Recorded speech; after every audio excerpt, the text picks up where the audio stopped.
Hi guys, welcome back to the Library of Alexandria. And today guys, today I am going to do part one of however many for a freaking book haul. So I still have not hauled all of my books that I acquired over in the winter season of 2020. The great winter of 2020. And I got a bunch of books. I know I did a couple that of books that were gifted to me, and that was fantastic. I definitely wanted to thank those people first. But I bought some books myself, and I haven't talked about them. And there's a bunch, and so it's a backlog. So here's one for today, and I'll throw up another one at some point so I can talk about all the books that I got, so you can see, you can be like, Alan, oh my gosh, you have that book? I have that book. We should read that book. And then, we could all be buried, again, sorry, my glasses are dirty. We can all once again be buried beneath the crushing weight of buddy reads. So, without wasting any more time, let's get down to business. Let's get this started. I really like book hauls because I always like talking about what they're about, because one of my favorite parts when people are talking about like books that they don't know what they're about, they're like, yeah, this, and I think it's about this, and when you've read the book, you're like, no, it's not about that, but it's always very amusing. So I like to see how wrong I am after I talk about like, this book is about this, and then I read it and I'm like, oh, it was nothing like that. Because sometimes the back of the book, like sometimes I don't even bother like rereading the back of the book. I just try to remember what happened the last time I read the back of the book. And so, we'll see. Let's spice it up, see how it goes. So, first on this list, we have Boosh, The Silent Patient by Alex Michaelides. Is that what it is? Michaelides? Yeah, Michaelides. Which, first of all, is an awesome last name that has every right to be in the Second Peloponnesian War, helming an Athenian craft against the Spartan forces at Arginusai or whatever. This ship was helmed by Michaelides, and, crashed into it and Callicrata went over. Whatever. Anyway, that's a cool last name. I'm assuming he's Greek. Anyway, this book, The Silent Patient, is about some lady who shoots her husband and a bunch of other people in the face and then goes into a psychiatric ward and doesn't say anything ever. Like, that's the last thing she says is, I'm going to shoot you, and then she shoots them and no one says anything ever. And it's a thriller, which is good because I really want to read more thrillers. I'm trying to finish some series that I've started. And so I want to be able to read some standalones as well, like some thrillers and mysteries and stuff like that, just to kind of like cleanse the palate instead of all these epic fantasies. I have Discworld for that as well. But I definitely want to read some more thrillers. And I've heard this one is great. I've also heard this one is not great. So that leaves me right in the middle. I don't know how good this is, but Charmaine really likes it. So I don't know. I know that in thrillers people expect a twist. I don't really expect a twist in thrillers. Maybe I am just old and grew up in the days where, every thriller didn't have a twist. Sometimes they're just suspenseful.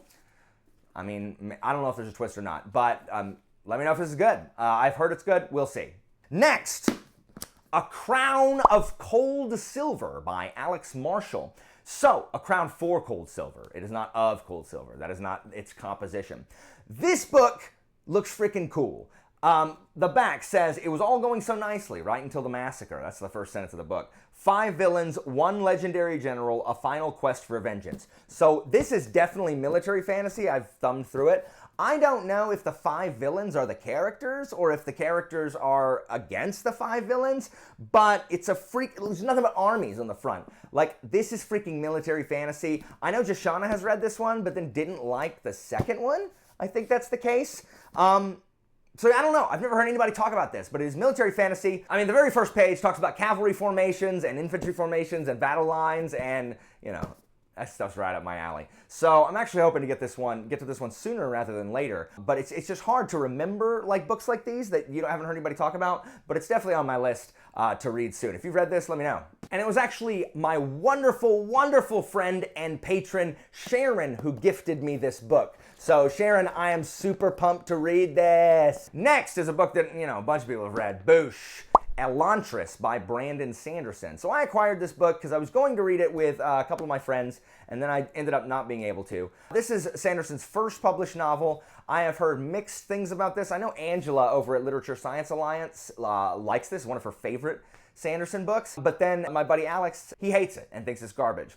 Leslie, I know, also almost just gave up on the Cosmere in general after reading Elantris. I hear it's about zombies, like these people who live in Elantris used to be like the bee's knees and the cat's pajamas, and they used to kind of rule, and now they don't. They have some kind of plague that struck Elantris, so now if you have to go live in Elantris, you get the plague and you die, or something like that. I don't know. I think it has something to do with also like religious zealotry, which I do like. Gregory seems to think that I would like this book. He likes this book. I would probably like this book more than other people, maybe. I do like political intrigue. I do like kind of religious priesthood intrigue, and so, you know, I don't know. I love Mistborn. That's still the only Sanderson book I've read. Well, I've probably finished Well of Ascension by the time you watch this, maybe.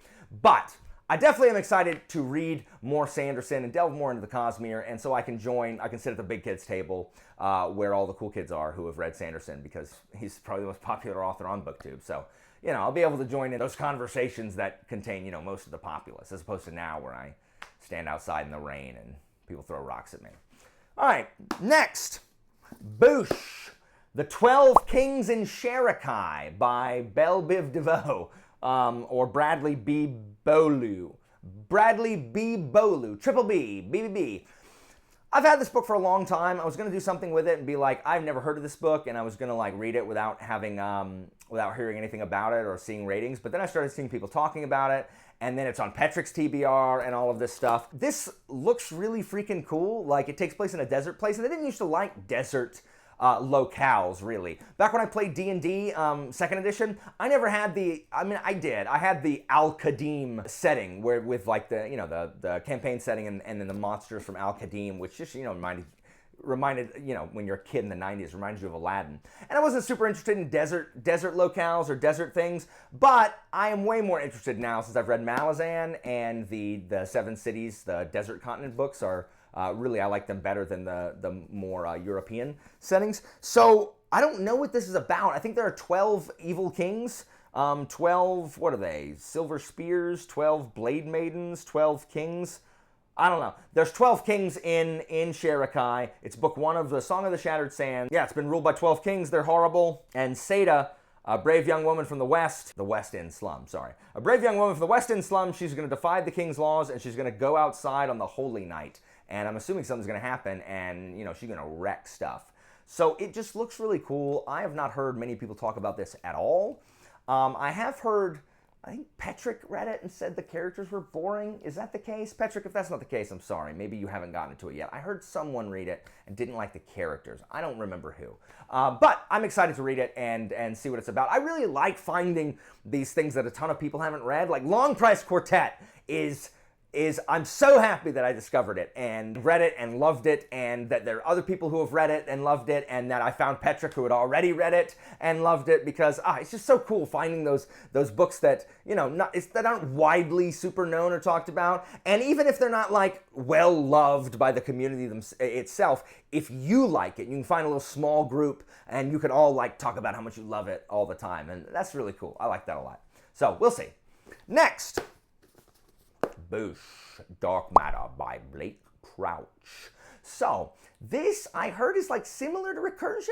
Is that true? Like Recursion was early and then this was later, and it has like a similar plot. This is sci-fi and it's blessedly short and quick. If you may have heard on Jessie May's channel that Jessie is having her baby in May, and so after that she is not going to be able to maintain the Shelf Space Book Club where her and a host choose a book to read along with her Discord.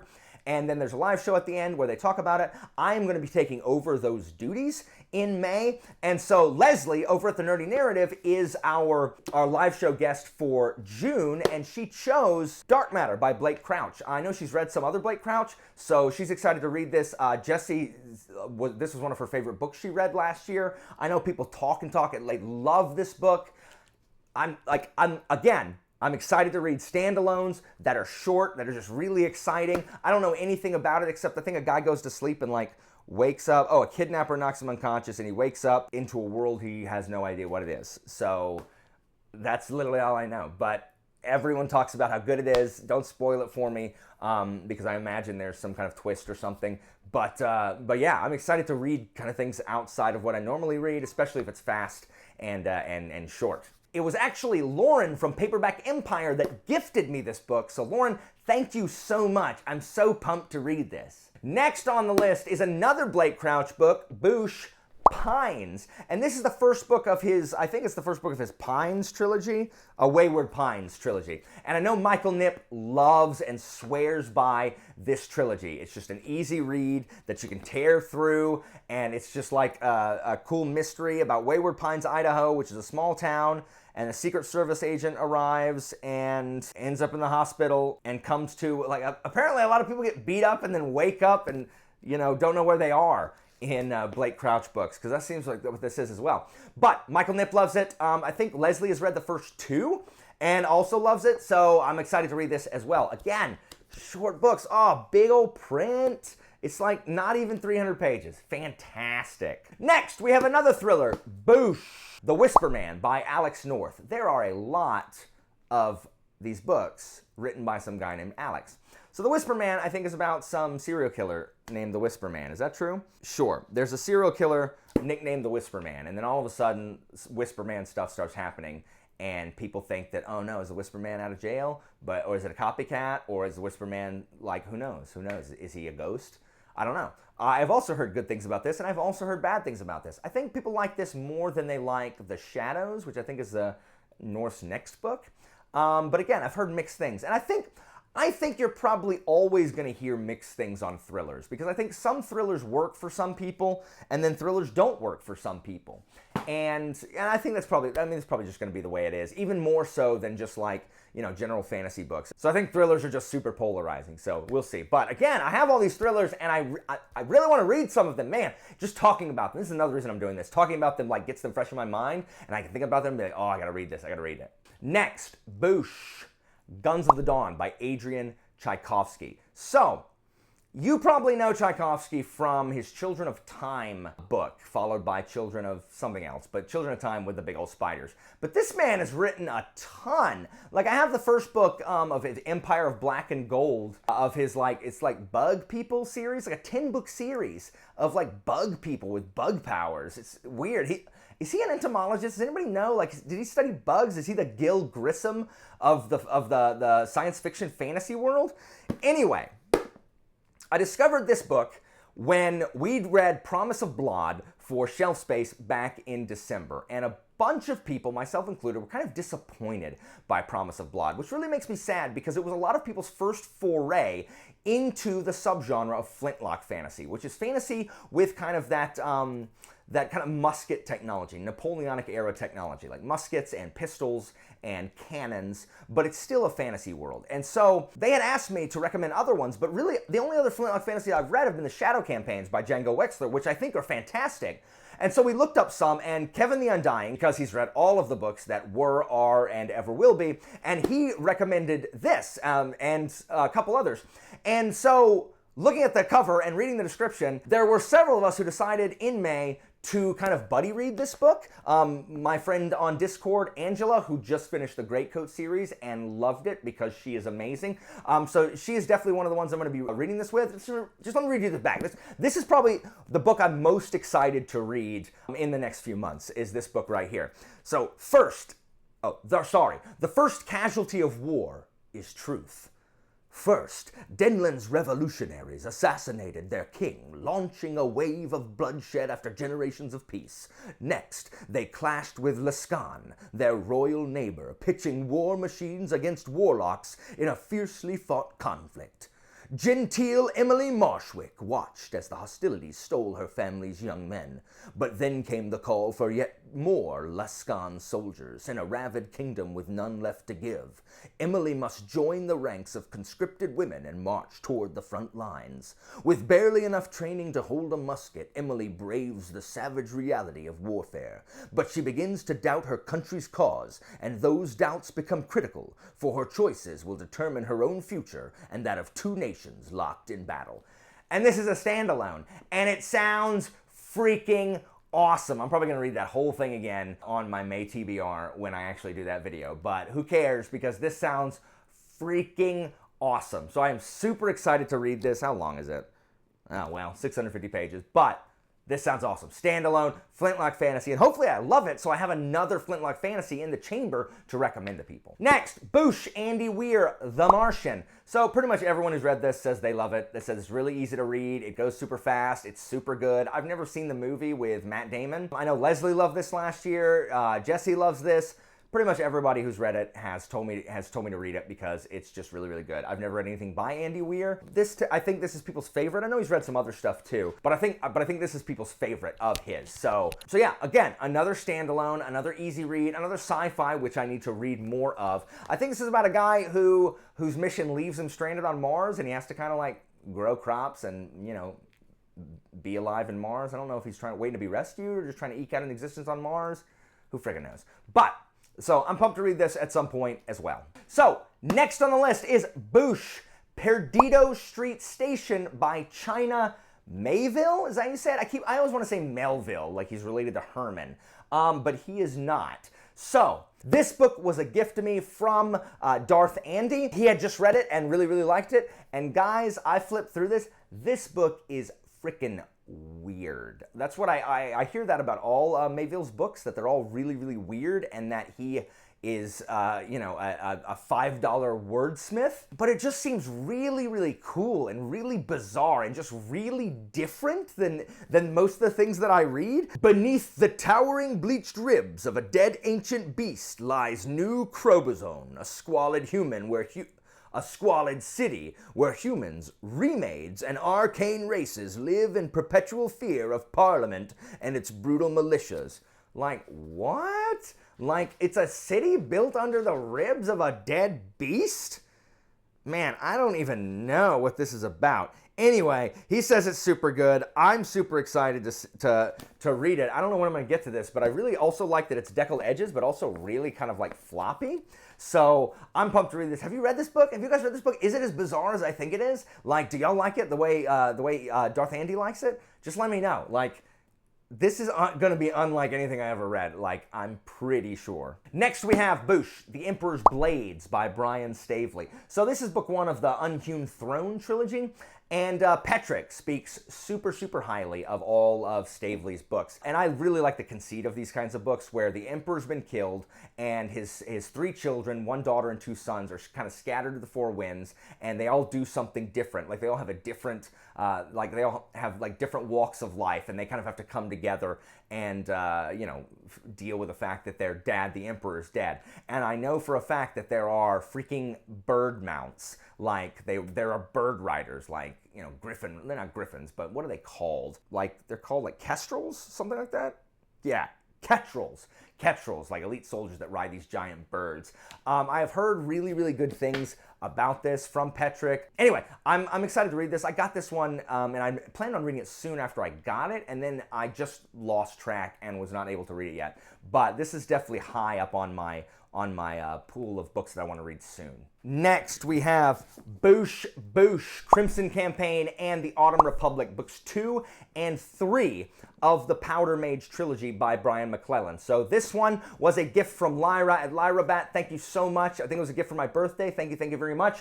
And Leslie, this is from Leslie over at Nerdy Narrative, also for my birthday. Thank you guys so much. So guys, it is no secret that I did not love the Promise of Blood, the first book in the Powder Mage trilogy, but these remain like probably my favorite covers of any fantasy novel. Like, the fact these covers are freaking gorgeous. Seriously, look at that. I'm gonna cover my face so you can see them.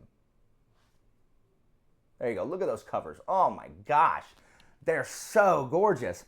And even though I did not enjoy Promise of Blood, because it's his first novel, and there's a lot of things that I thought might have been like rookie mistakes and a promising plot that kind of went somewhere that I didn't want it to go, the setting and the fact that it's a Flintlock fantasy has made me want to continue the series, just to kind of see where it goes.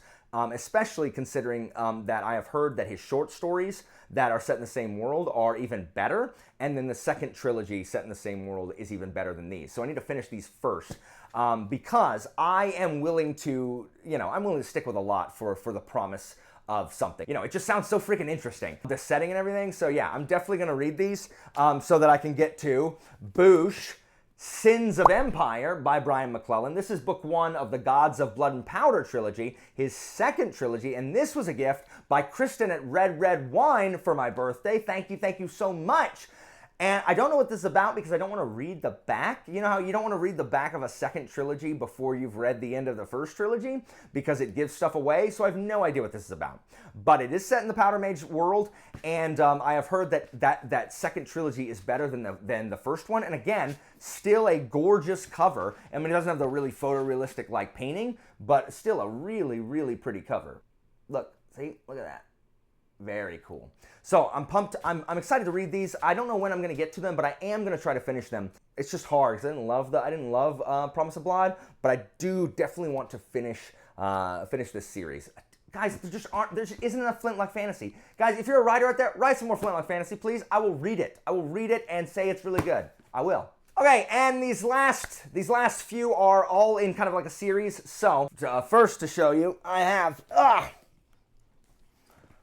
Boosh! Words of Radiance! And then Boosh! Oathbringer! These were both gifts from my in-laws for, I think, Christmas. They got me these for Christmas. My in-laws did. I have wonderful in-laws. I love them very much. They are super, super awesome people. And then for my birthday, Ina got me book 4, Rhythm of War. Guys, I am just... You know, Way of Kings is back there with its siren song.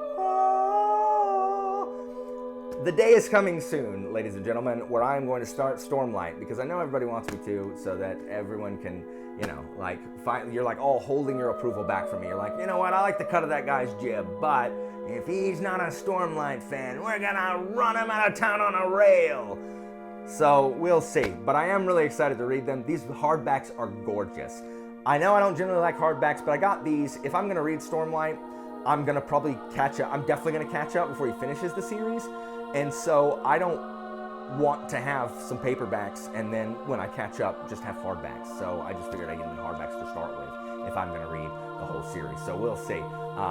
TBD when I start this. It's not going to be till late this year. I just don't have time. Or early next year. I'm definitely going to finish Mistborn first, and I might even read, I don't know, Era 2 first before I dive into these beasties. But there they are, and they will be read. And Ina, thank you so, so much for your extremely generous gift. And then finally, to bring that kind of down a little bit, I have Boosh. 3 Agatha Christie mysteries. We have the very first Hercule Poirot mystery, the Mysterious Affair at Styles, and then we have And Then There Were None, which is her most famous one, and then we have The Murder of Roger Ackroyd. This I actually won in a giveaway at Chantel's channel, who I'll link down below, as well as all these other channels I've mentioned. I won this in a giveaway, and it's the very first Agatha Christie book I ever owned. I haven't read it yet, mostly because I like reading things in order, even though they don't need to be, and so I want to read this first Hercule Poirot novel. That is not even 250 pages. Guys, I have got to find a place to work in these freaking Agatha Christie books because I love mystery books, and I know people love Agatha Christie, and they're all less than 300 pages, and man, like, what a nice palate cleanser this could be if I could just remember to, like, include them. So, yeah, and I know Mara at Books Like Whoa has read all the Agatha Christie. She's the Agatha Christie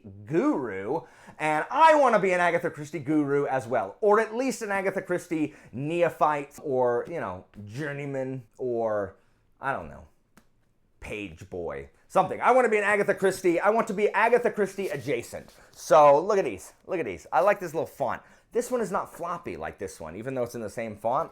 Who knows? But she's written, like, you know, 500 books, so I gotta get on these. So guys, that is it for part 1 of this book, Howl, because that is how you pronounce it, Howl. Sorry, I mispronounced it earlier. Please forgive me.